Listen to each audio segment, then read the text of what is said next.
Robo Guy, I know Trump is combating Islam, but at this rate, I don't know whether or not he may need to do more extreme methods so we don't end up like Europe. Maybe not kill, but just full blown exile, legal, illegal. Yeah, no, I'm with no. We're way behind Europe. I mean, Europe. France with their Algerian colonies and so for France, there's some we don't know.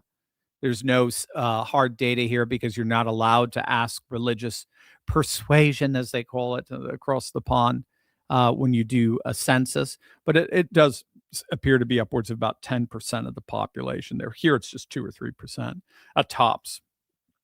And with the immigration policies having changed and so forth, it's going to be harder for them. We're seeing obviously, the Haitian refugees being 500,000 being deported. They were on the TPS, and now it's the temporary is finally kicked in.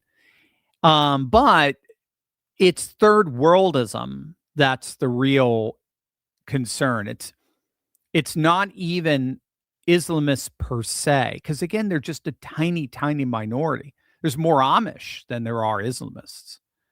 As I understand it, maybe I should backtrack on that. I have to look. There's not quite 1 million Muslims yet, so no, I'll take that back. There are Amish yet, so I'll take that back. That's not right. But my point is that they're not the biggest group out there, but they have tremendous influence because of third worldism, not necessarily because of their presence. And third worldism is a radical Marxist communist. This is why they're not socialists, they're communists. It's a radical communist ideology. I believe it was forged in Algeria in the 1960s. And what it effectively argues is that Western civilization is the planet's greatest evil and basically needs to be eradicated.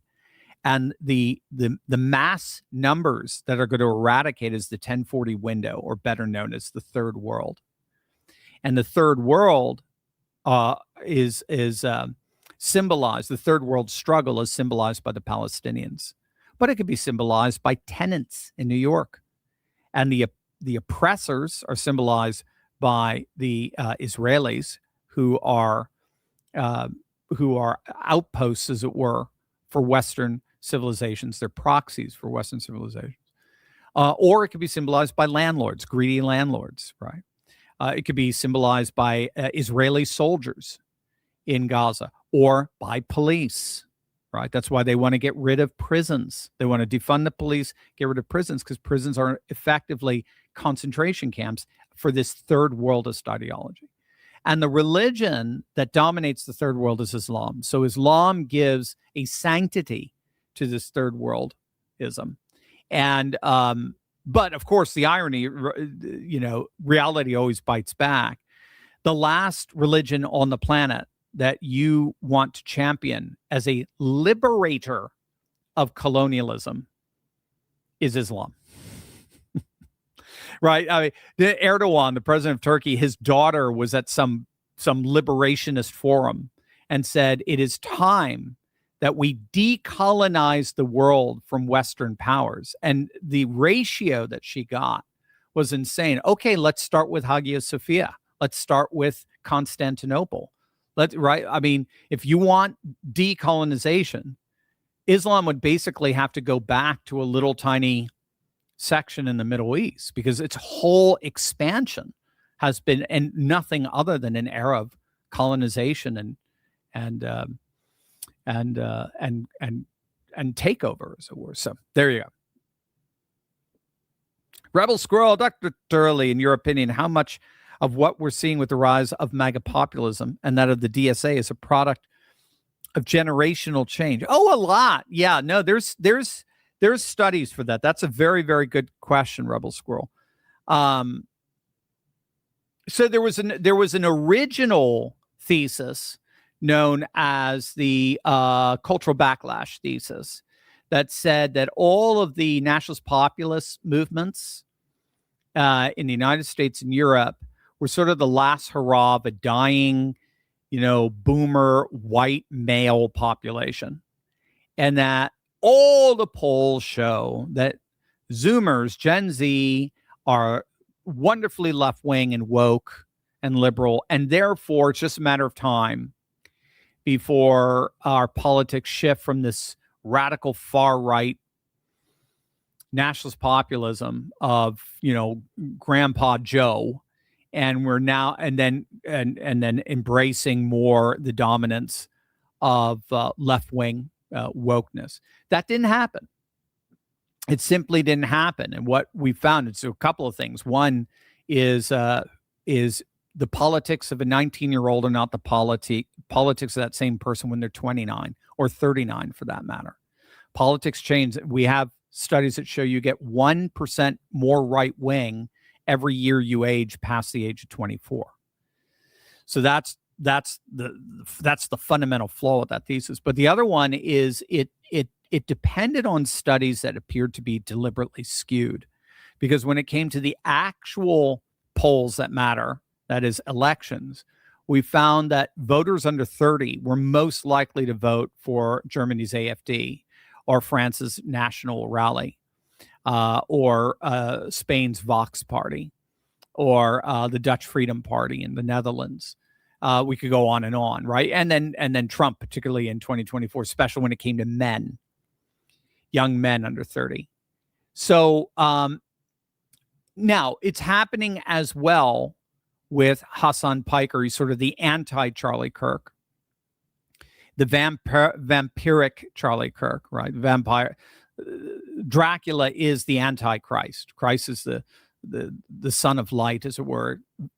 And Dracula is the son of darkness. And Christ offers his body and blood to be fed on, whereas Dracula feeds on bodies and blood.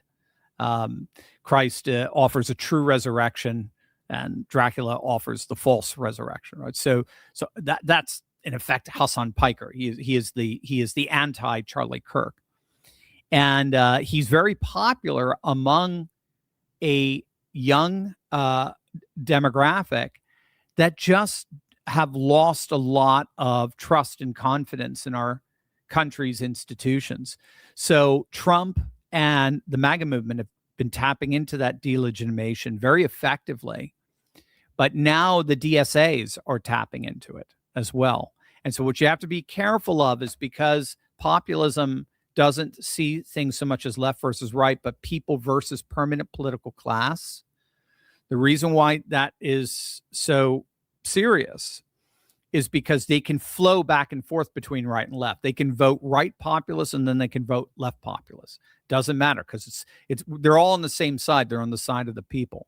And that was kind of the logic, for a time at least. Maybe we could unite the populist right and the populist left. They tried that in Italy with Five Star populist left with Lega populist right, and they came together but in a coalition, but only lasted for about a year and a half or so. But Steve Bannon, if I recall, helped to broker that coalition. And but we're finding that the populist left is going full-blown third worldist. It's going full-blown communist. And that's when you have to say, okay, there is a right and left here. There really is. There is a populist right and a populist left. And boy, that populist left is pretty nutty. And what they risk doing is alienating everyone, alienating both the populist right and the establishment left, which is what they've done, I think. So, and that's why they're having a hard time winning these elections. So there you go. So yeah, I think you're right. I think it's the lack of trust among young people. That's part of the degrading delegitimation that we've been seeing for over a decade now, well over 20 years in our nation's institutions, largely because globalist liberals have taken over those institutions, and less and less people trust them. But young people are willing to say, hey, burn it all down and let's have this smiling Islamo-socialist, redistribute all the wealth.